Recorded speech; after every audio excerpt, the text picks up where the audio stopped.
¿Qué tal amigos? Te saluda Eder Vidalón Soldevilla, yo internista, y en esta oportunidad te traigo un tema muy importante: anemias. Vamos a hablar sobre las generalidades de las anemias, orientación diagnóstica, el algoritmo de estudio y algunos conceptos básicos. Acompáñame. Empezamos con la definición y los valores de referencia. Se define anemia como desviación de la concentración de hemoglobina por debajo del segundo desvío estándar respecto de la media para la edad, para el sexo, para el hábitat y para el estado fisiológico incluso. Sin embargo, hay que tener en cuenta que, sobre la base de esta definición, se diagnosticarán como anémicos un 2.5% de individuos normales. La tabla que se presenta proporciona valores de referencia promedio de hemoglobina en gramos por decilitro en los primeros 3 meses de vida de acuerdo a peso de nacimiento. Pausa el vídeo y revísalo por favor.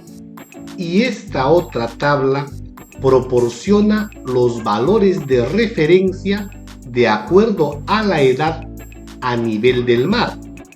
Los valores entre paréntesis expresan el límite inferior de referencia normal, la media, tal como ya habíamos comentado, 2 desviaciones estándar. Pausa el vídeo y dale otra revisada. Para poblaciones que viven en la altura, es el caso de Perú, se debe calcular que la concentración normal de hemoglobina aumenta en 1.52 gramos por decilitro por cada 1000 metros que se asciende sobre el nivel del mar. Hay que tener en cuenta esta consideración. Continuamos con la orientación diagnóstica. El estudio de un paciente con anemia comienza con el interrogatorio, vale decir, con una anamnesis exhaustiva. Asimismo, se debe continuar con el examen físico y posteriormente realizar los exámenes de laboratorio básicos. Estos te los comento: hemograma completo, recuento de reticulocitos y plaquetas, perfil de hierro, como es el caso de la ferritina, ferremia, transferrina, saturación de transferrina, asimismo la eritrosedimentación, hepatograma, función renal, perfil tiroideo, lactato deshidrogenasa y aptoglobina sérica. Todo este perfil de laboratorio es importante para llegar a una presunción diagnóstica acertada. Ahora paso a hablar sobre el algoritmo inicial para una valoración de un paciente con anemia. Frente a un cuadro anémico, es importante distinguir si están comprometidas otras líneas celulares, estableciendo un defecto global de la hematopoiesis. La tricitopenia puede presentarse en anemias megaloblásticas, pero en casos severos, pero también en otros cuadros hematológicos como la aplasia medular, síndromes mielodisplásicos o por infiltración de la médula ósea. Por otro lado, los índices hematimétricos y el recuento absoluto de reticulocitos nos permiten realizar una clasificación morfológica de las anemias: microcítica, normocítica, macrocítica. Cuando los índices se encuentran todos disminuidos, tendremos anemias microcíticas e hipocrómicas.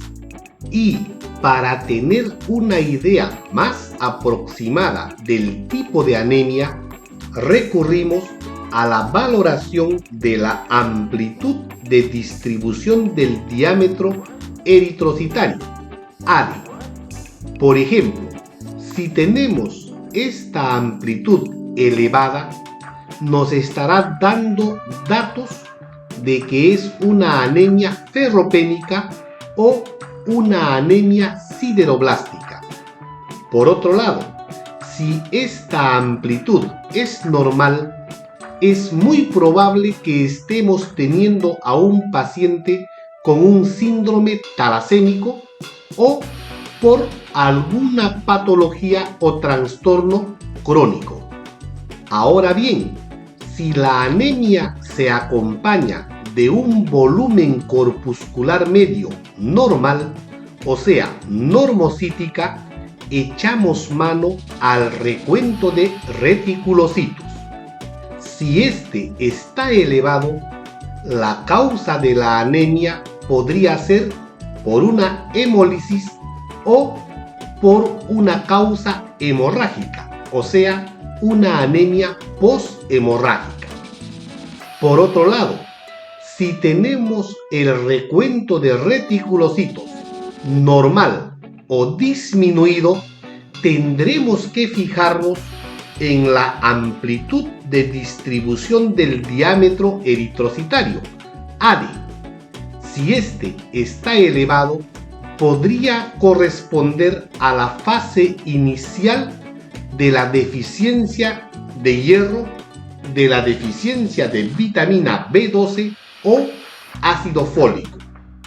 Por el contrario, si tenemos un ADE normal, estaría correspondiendo la causa de la anemia a trastornos crónicos como por ejemplo la insuficiencia renal o a un síndrome mielodisplásico.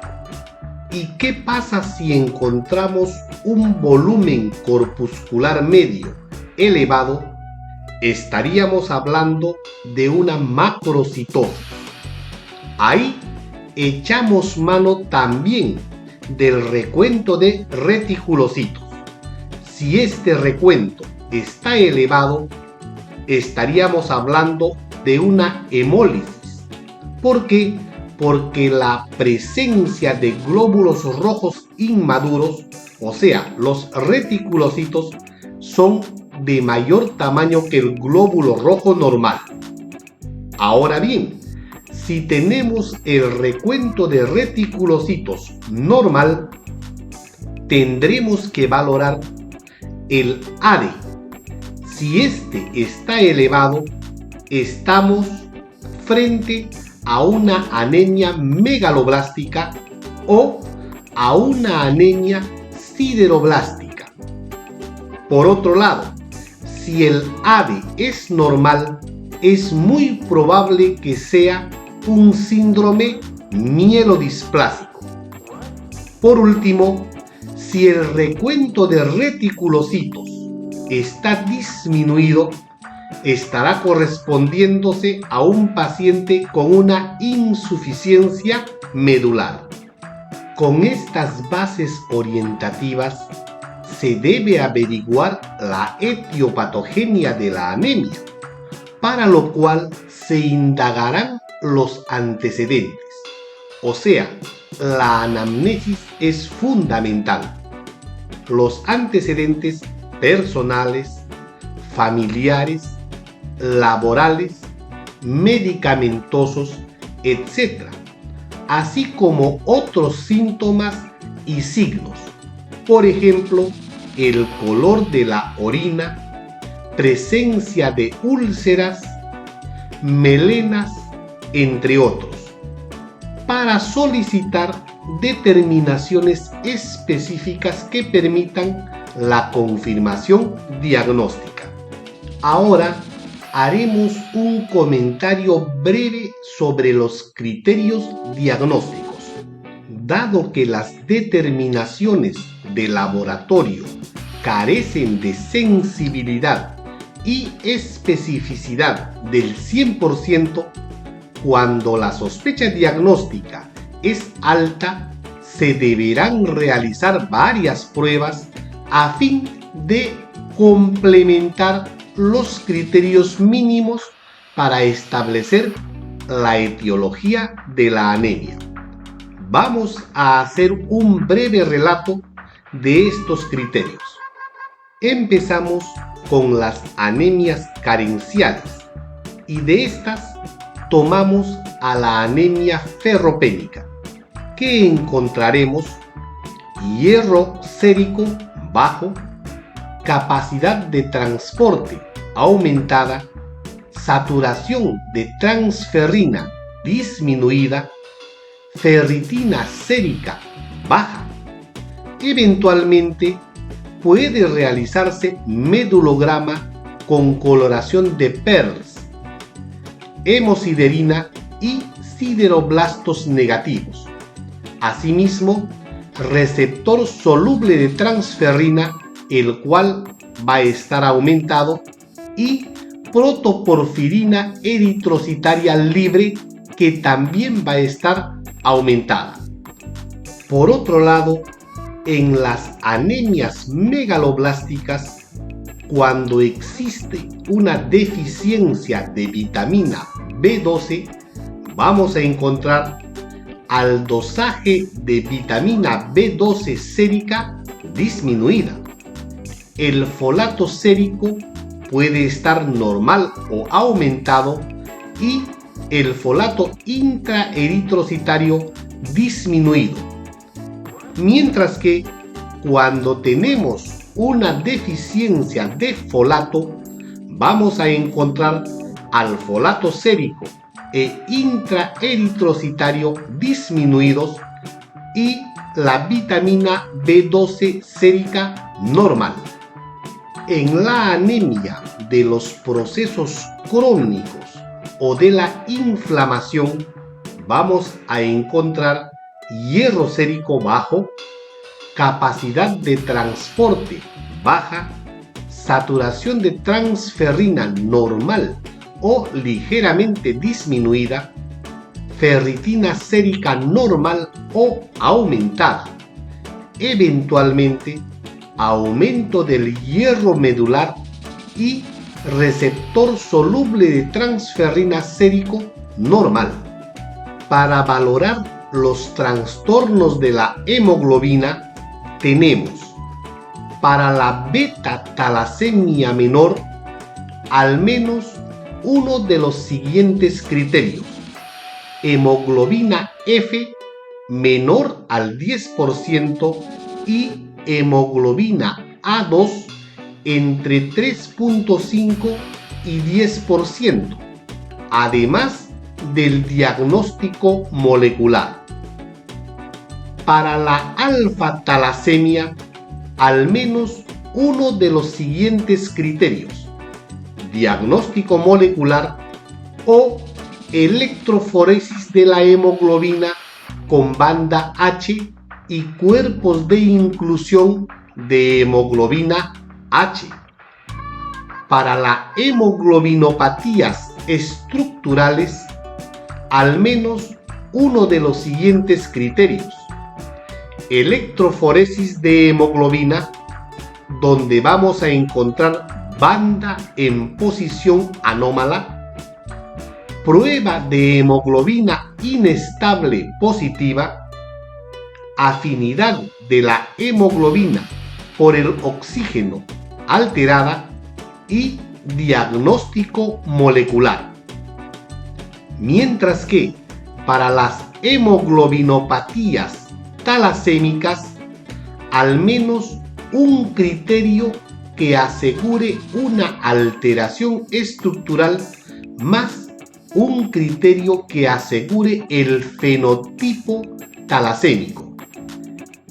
Criterio de anomalía estructural: electroforesis de hemoglobina con banda en posición anómala, prueba de hemoglobina inestable positiva, afinidad de la hemoglobina por el oxígeno alterada o diagnóstico molecular, o criterio de fenotipo talasémico incrementado de hemoglobina A2 y o hemoglobina F, además de diagnóstico molecular.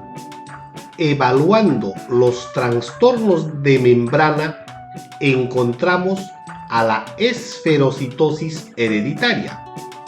Al menos 3 de los siguientes criterios: presencia de esferocitos en el frotis de sangre periférica, de los cuales podemos rescatar historia familiar con diagnóstico de certeza en familiar de núcleo primario, o algún parámetro o prueba de hemólisis incrementada positiva con prueba de Coombs directa negativa, o alguna prueba de chequeo para esferocitosis positiva, por ejemplo, criohemólisis, citometría de flujo, fragilidad osmótica eritrocitaria, etc., o deficiencia de proteína de membrana por electroforesis en gel de poliacrilamida. Con respecto a las enzimopatías, por ejemplo, deficiencia de glucosa 6-fosfato deshidrogenasa, piruvato quinasa y otras, al menos uno de los siguientes criterios: actividad enzimática disminuida por dosaje cuantitativo o diagnóstico molecular. Y para las anemias hemolíticas inmunes, como por ejemplo la anemia hemolítica autoinmune, parámetros de hemólisis intra o extravasculares positivos, prueba de Coombs directa positiva.